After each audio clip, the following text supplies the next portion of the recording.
नमस्कार.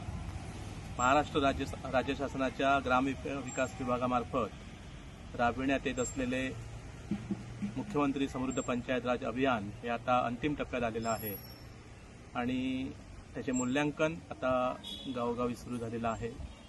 खरं सांगायचं तर या अभियानाकडे पाहताना एका वेगळ्या नजरेने पाहावं लागतं.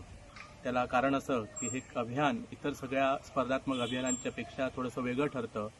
कारण इतर जी राज्य शासनाची अभियानं होती यापूर्वीची ती एका विशिष्ट आस्पेक्टवरती काम करणारी अभियानं होती. जसं की संत गाडगेबाबा स्वच्छता अभियान हे स्वच्छतेच्या संदर्भात त्याच्यामध्ये काम करायचं अपेक्षित होतं. तंटामुक्ती अभियान असेल तर ते गावातले तंटे किंवा भांडण या संदर्भात काम करण्यासाठीचं अभियान होतं. त्यानंतर आत्ता जे लेटेस्ट जे आपल्याकडे सुरू झालेलं आहे ते आरोग्य संपन्न ग्राम अभियान, तर त्याच्यामध्येही आपल्याला आरोग्याच्या संदर्भात विविध प्रकारची कामं ही गावामध्ये करणं अपेक्षित आहे.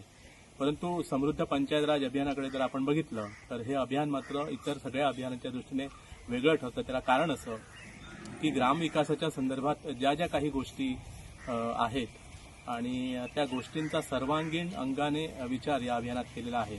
म्हणजे केवळ एका आस्पेक्टवरती हे अभियान काम करत नाही, तर अनेक शाळा असेल, आरोग्य असेल, पर्यावरण असेल किंवा अन्य जे काही ग्रामविकासाचे घटक आहेत, पायाभूत सुविधांचे घटक आहेत, तर या संदर्भात या अभियानामध्ये त्याचा समावेश केलेला आहे आणि त्यामुळे हे सर्वंकष अभियान होतं आणि त्यामुळे त्या दृष्टीनं या अभियानाकडे आपल्याला पाहावं लागेल. या अभियानाच्या सुरुवातीला आम्ही ज्यावेळी हे अभियानाचं ग्रामसभा घेतली आणि त्यानंतर थोडाफार अभ्यास केल्यानंतर असं लक्षात आलं की हे अभियान म्हणजे आमच्यासाठी एक मोठी संधी असू शकते.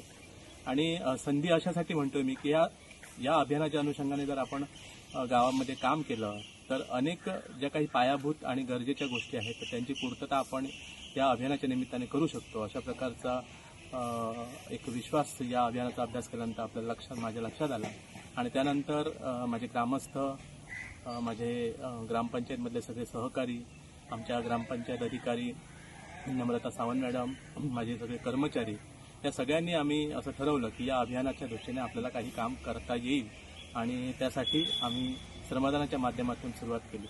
मी या अभियानाकडे 3 सच्या दृष्टीने बघतो. पहिला स म्हणजे संधी, ही काम करण्याची एक संधी या निमित्ताने आपल्याला उपलब्ध झाली.